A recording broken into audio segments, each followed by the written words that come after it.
Tonight, new developments in the mysterious death of Brenda Thurman, a Spokane Valley woman who was shot and killed by her husband while Dwayne Thurman was cleaning her gun. He says it was an accident, but ballistic tests that would support or deny those claims are still not complete.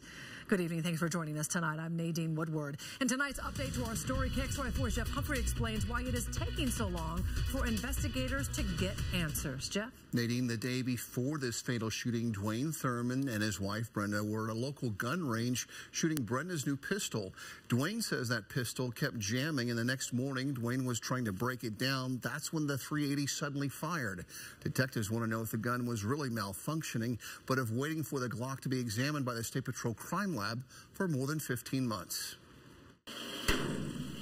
However, the answers have been slow in coming, and here's why. This man, Glenn Davis, he is the only State Patrol firearms analyst this side of the Cascades, and Davis has dozens of cases lined up and waiting well in front of the Brenda Thurman homicide. It's our understanding that he admitted pointing the muzzle of the pistol that he was allegedly cleaning at his wife at the time it went off. Thurman was killed by the same gun her husband Dwayne had given her as a birthday present. The couple were out shooting the Glock 380, and the next day were inside their kitchen to clean their respective weapons. Dwayne says Brenda's gun was jammed, and as he tried to disassemble it, the pistol went off. That, I think, is reckless in any circumstance, certainly reckless if you have had training in firearm handling and firearm safety.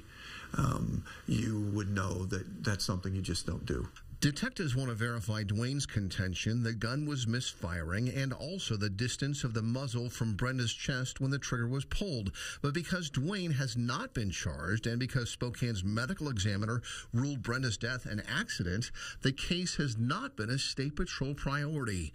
That's until attorney Richard Wall filed a wrongful death lawsuit on behalf of Brenda's children.